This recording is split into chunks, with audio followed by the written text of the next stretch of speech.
বিশ্ব রাজনীতির মঞ্চে গতকাল এমন একটি ঘটনা ঘটে গেছে যা আগামী কয়েক দশক ধরে আন্তর্জাতিক সম্পর্কের গতিপথ নির্ধারণ করে দেবে।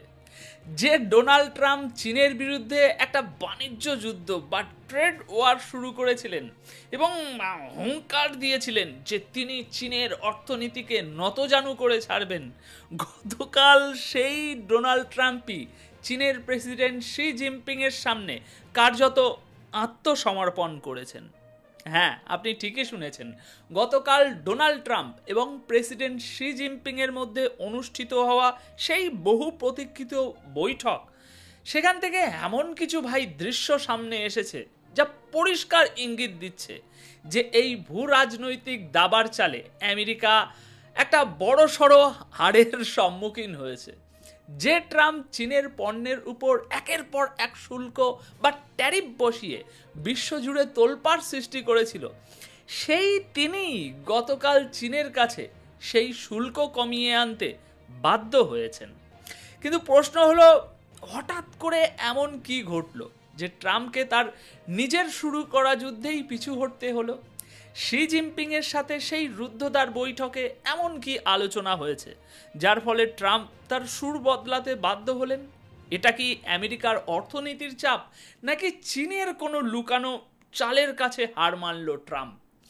আজকের এই গভীর বিশ্লেষণে আমরা এই বৈঠকের প্রতিটি মুহূর্তকে খতিয়ে দেখব। দুই রাষ্ট্রনেতার বডি ল্যাঙ্গুয়েজ, তাদের আলোচনার পেছনের কারণ এবং এই ঘটনার ফলে আমেরিকা, চীন এবং বিশ্ব অর্থনীতির উপর সুদূর প্রসারী কী প্রভাব পড়তে চলেছে। তাহলে চলুন শুরু করা যাক এই গুরুত্বপূর্ণ প্রতিবেদন। দর্শক, পৃথিবীতে সবচেয়ে বড় আত্মসমর্পণ বা স্যারেন্ডার করা কাকে বলে জানেন? এই দৃশ্যগুলো দেখুন।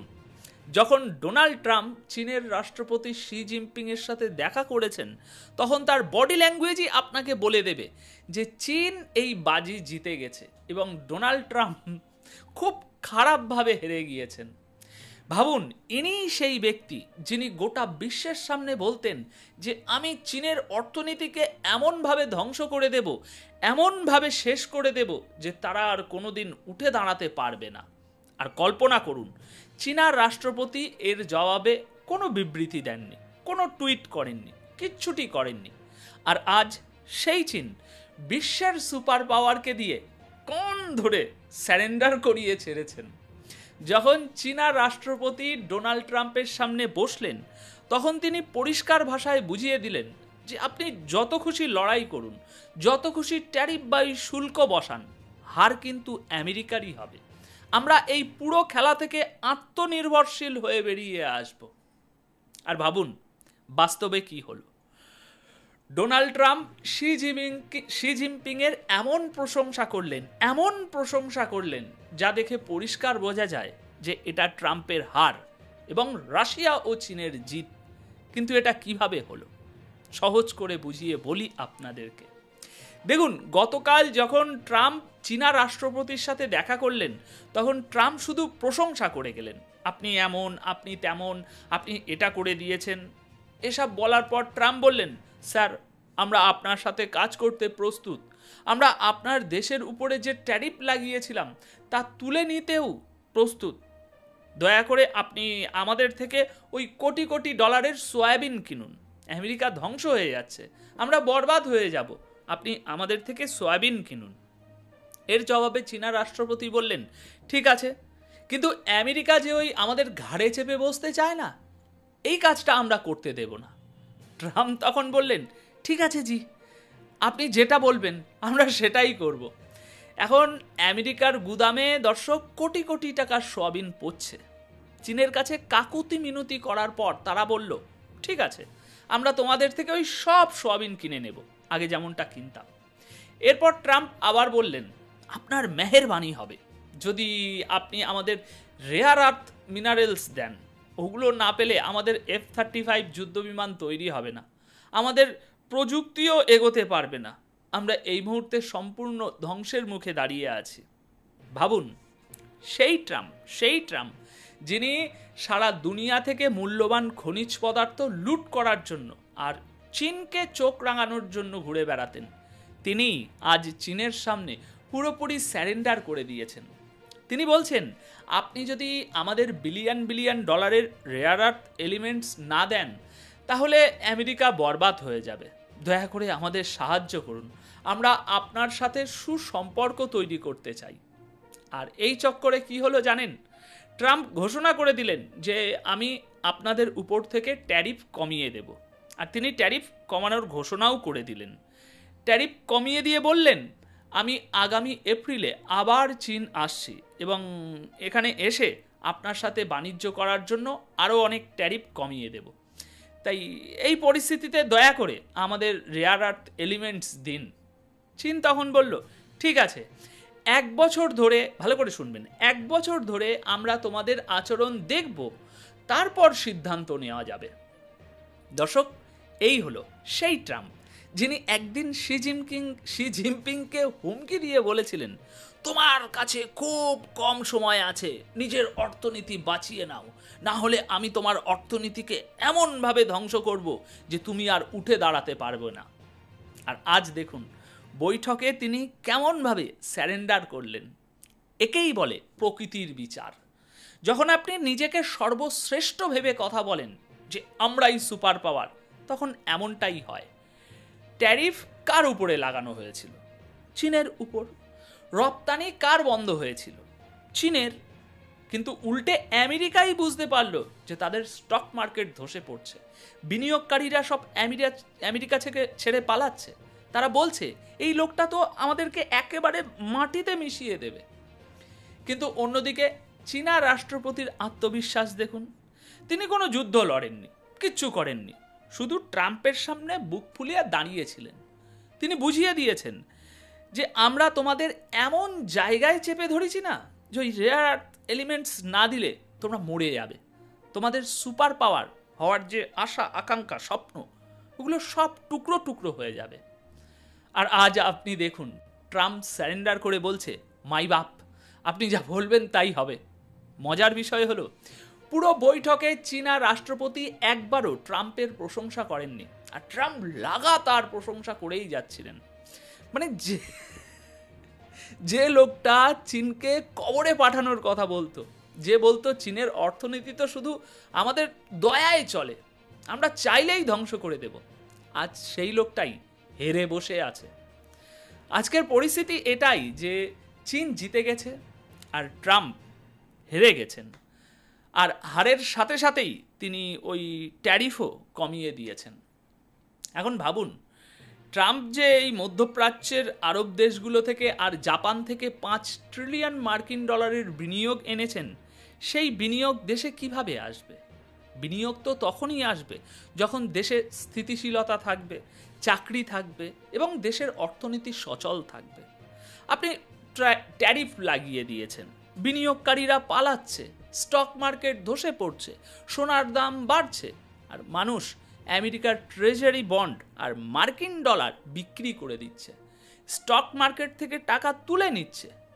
তাহলে বলুন, এই পরিস্থিতিতে কি করার আছে আমেরিকার?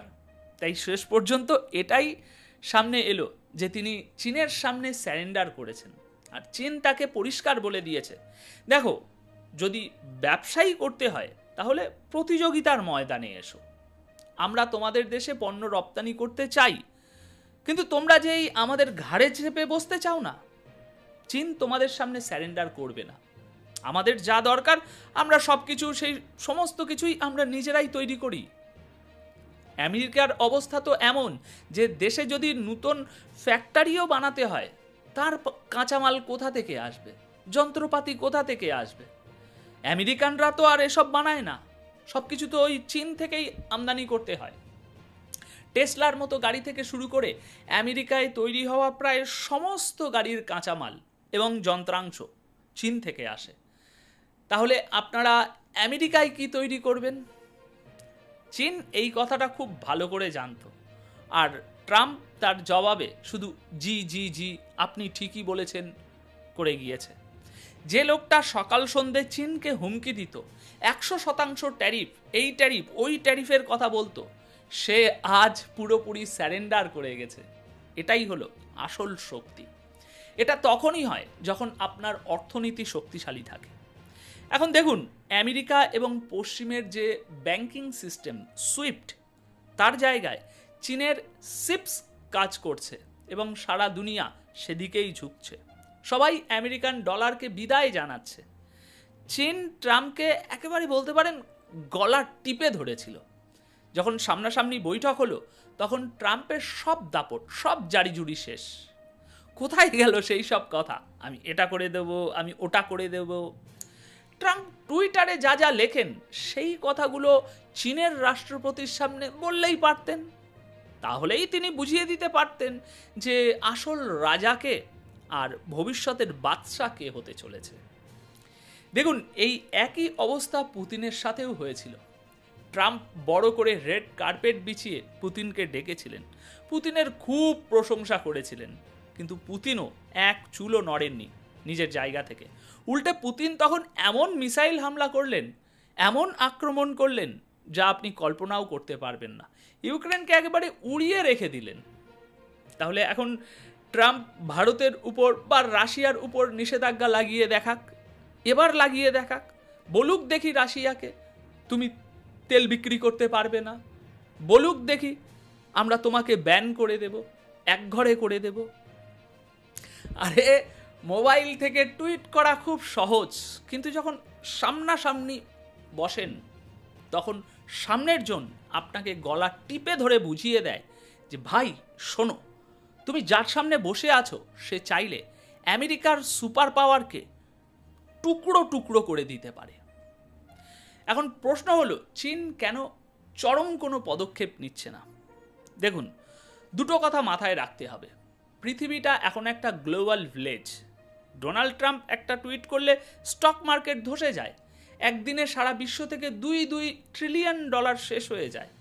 চীন আসলে এটাই চায় যে বিশ্বের অর্থ ব্যবস্থা চলতে থাকুক, তাহলে চীনের ব্যবস্থাও চলতে থাকবে। আমেরিকার অর্থনীতি যদি স্থিতিশীল থাকে, তাহলেই তো তারা চীন থেকে জিনিস কিনবে, চীনের রেয়ার আর্থ এলিমেন্টস বিক্রি হবে, সব কিছু চলতে থাকবে। কিন্তু যদি আমেরিকার নিজের অবস্থাই খারাপ থাকে, তাহলে তারা চীনের দিকে কিভাবে আসবে? চীন আসলে চায় যে দুনিয়া উন্নতি করতে থাকুক, যাতে সবাই চীনের থেকে জিনিসপত্র কেনে। চীন ইউরোপকে কি বলেছিল? আপনারা যে আমাদের উপর বিলিয়ন বিলিয়ন ডলারের ট্যারিফ লাগান, যার ফলে স্টক মার্কেট ধসে যায়, তার বদলে একটা কাজ করুন, আপনারা নিজেদের জিনিস আমাদের দেশে পাঠান। যদি আপনার পণ্যের গুণমান ভালো হয়, দামও ঠিক থাকে, তাহলে আমাদের কোম্পানির চেয়ে আপনার পণ্যই বেশি বিক্রি হবে। আর আমাদের পণ্য যদি আপনার দেশে যায় আর তার গুণমান ও